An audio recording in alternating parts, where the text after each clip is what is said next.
오늘도 말씀으로 승리하시는 복된 날 되시길 주님의 이름으로 축복합니다. 9월 30일 우리에게 주신 말씀은 출애굽기 23장 1절부터 19절까지입니다. 말씀 함께 보겠습니다. 제 23장.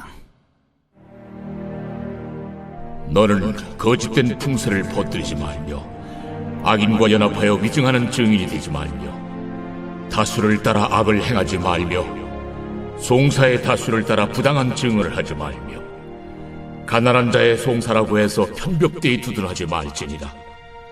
네가 만일 네 원수의 길 잃은 소나 나귀를 보거든 반드시 그 사람에게로 돌릴지며 네가 만일 너를 미워하는 자의 나귀가 짐을 싣고 엎드러짐을 보거든 그것을 버려두지 말고 그것을 도와 그 짐을 부릴지니라. 너는 가난한 자의 송사라고 정의를 굽게 하지 말며 거짓 일을 멀리하며 무죄한 자와 의로운 자를 죽이지 말라. 나는 악인을 의롭다 하지 아니하겠노라. 너는 뇌물을 받지 말라. 뇌물은 밝은 자의 눈을 어둡게 하고 의로운 자의 말을 굽게 하느니라. 너는 이방 나그네를 압제하지 말라. 너희가 애굽 땅에서 나그네 되었었은즉 나그네의 사정을 아느니라. 너는 6해 동안은 너희 땅에 파종하여 그 소산을 거두고 7째 해에는 갈지 말고 묵혀두어서 내 백성의 가난한 자들이 먹게 하라. 그 남은 것은 들짐승이 먹으리라. 내 포도원과 감람원도 그리할지니라. 너는 6해 동안에 내 일을 하고 7째 날에는 쉬라. 내 소와 나귀가 쉴 것이며 내 여종의 자식과 나그네가 숨을 돌리리라.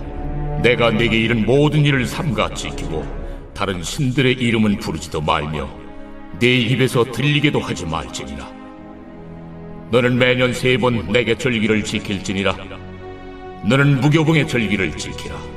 내가 네게 명령한 대로 아비롤에 정한 때에 이래 동안 무교봉을 먹을지니 이는 그 달에 네가 애굽에서 나왔음이라.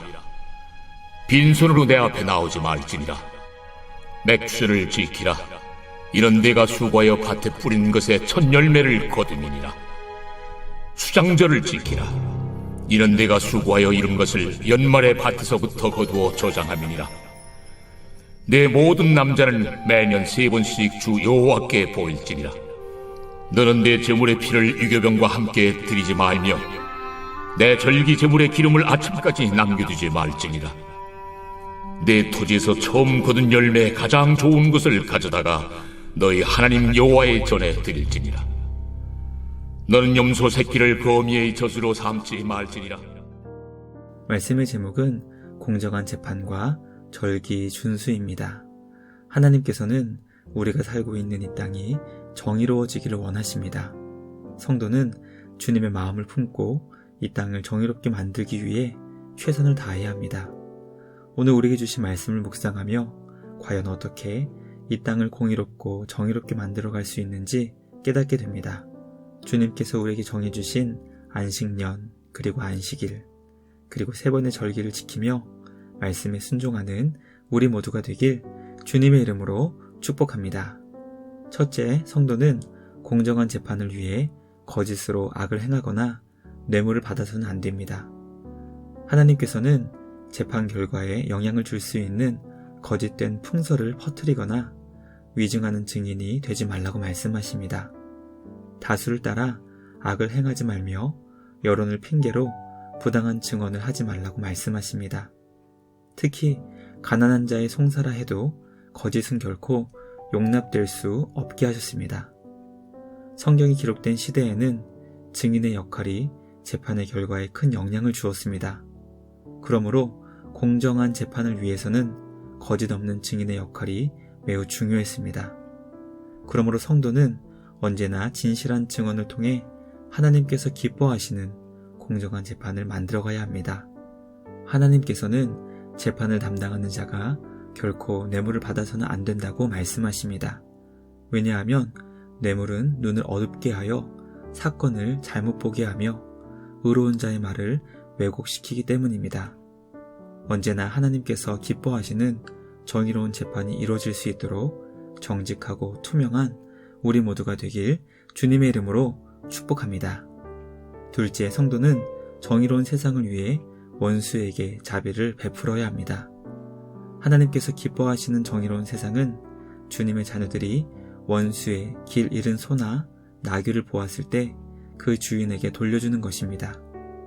또 우리가 미워하는 자의 나귀가 많은 짐을 싣고 가다가 쓰러진 것을 보거든 도와주어야 한다고 말씀하십니다.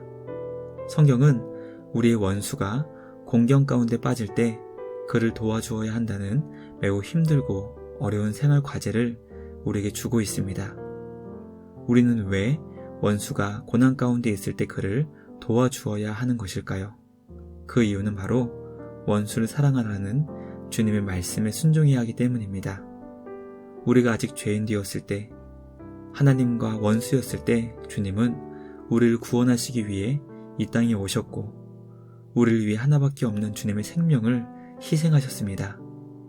그러므로 놀라운 주님의 사랑을 받은 자로 원수를 사랑하라는 주님의 말씀에 순종할 수 있는 우리 모두가 되길 간절히 소망합니다.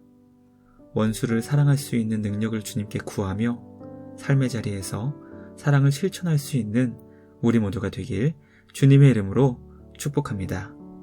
마지막 셋째, 성도는 안식년과 안식일, 그리고 세 번의 절기를 주님 앞에서 지켜야 합니다.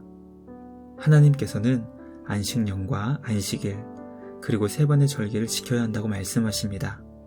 안식년은 6년째 일한 후 7년째 되는 해 땅을 묵히고 그대로 두어 땅을 쉬게 하는 것이었습니다. 그리고 그 해 스스로 자란 열매를 가난한 자들과 동물들의 몫으로 주는 것이 바로 안식년이었습니다. 안식일은 사람뿐만 아니라 동물까지도 모두 쉬도록 정하신 날입니다. 사회적 약자인 노예는 쉼 없이 일을 해야 하는 상황이었지만 안식일을 지키기 위해서는 한 사람도 예외 없이 모두가 쉬어야 했습니다. 하나님께서는 매년 세 번의 절기를 주님 앞에서 지켜야 한다고 말씀하십니다. 세 번의 절기는 주님의 자녀들이 하나님의 도움으로 애굽에서 구원받았다는 것을 기억하고 주님의 도움으로 첫 열매를 거두게 되었다는 것을 감사하며 모든 것을 수확하도록 도와주신 주님을 예배하는 것이었습니다. 우리 삶에 모든 것을 주신 주님께 감사드리며 안식년과 안식일, 그리고 세 번의 절기를 기쁨으로 지킬 수 있는 우리 모두가 되길 주님의 이름으로 축복합니다.